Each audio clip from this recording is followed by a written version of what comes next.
After months of searching, Kansas City City Council appointed a new city manager. We now expect Brian Platt of Jersey City, New Jersey, to start his new role with the city in January. Mayor Quinton Lucas said that one of the main reasons he recommended Platt to the council was because of Platt's abilities to manage a budget.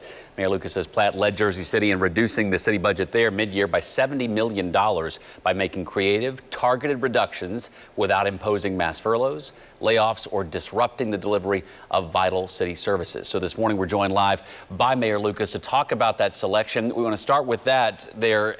How big is that for city employees? We're talking about these furloughs, Mr. Mayor. What can city employees expect now that a city manager is in place with a history of trying to make a budget work and not make furloughs happen? Well, something I've talked about for years is that we have to make sure we're respecting our city workforce.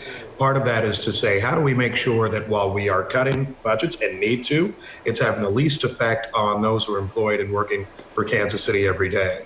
An additional step is that you have to continue to deliver the services people expect. And so it is a very difficult type of thing to do. We don't have revenues coming in any way related to the levels we've seen before. And that's why I thought it was so important to have someone like Mr. Platt, who has shown demonstrated experience for how you address this issue long term. Troy Schulte was in this job for 10 years. You grew up here, you're a Kansas City native, and a lot of the projects that the city manager would be in charge of take years and years to come to fruition. Was part of the decision process here somebody that plans to stay here for a long time? And have you heard about that from Mr. Platt?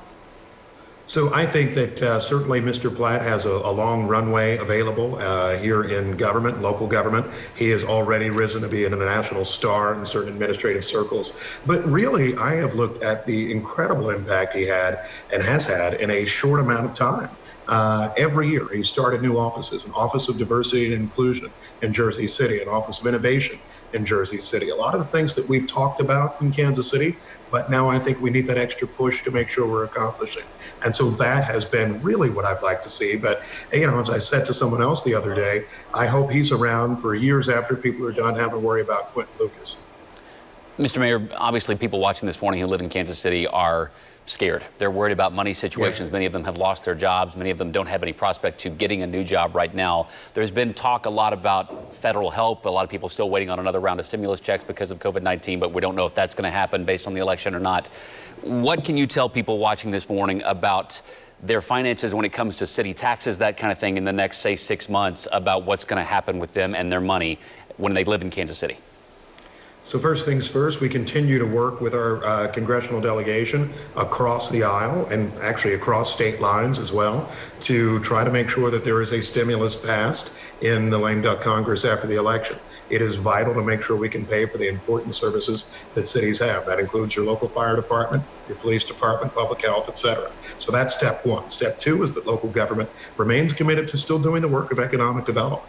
We have not given up on trying to attract new businesses, trying to support businesses as they survive, and importantly for individuals, affordable housing, making sure that as we've gotten whatever funds we have, we're helping folks that aren't able to make rent right now, providing some of those basic services. So I recognize the challenge. We're trying to make it as painless as possible. That's going to take some federal help. That'll take state help. So no matter how the election goes on Tuesday, on Wednesday morning, I'll be calling whoever is in office in the future to make sure we have what's important for Kansas City done. We have Mr. Platt on the phone with us right now. Thank you for joining us.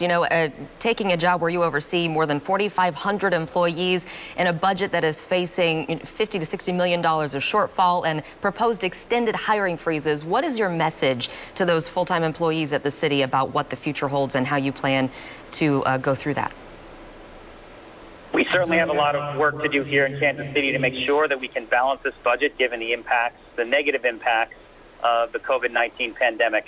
It's not insurmountable, though. I'm very hopeful and positive in our ability collectively to make those tough decisions and choices to make sure that not only that we can balance that budget, but we have no issue with we have no reductions in essential city services, and that the city keeps pushing forward and supporting our residents in all communities.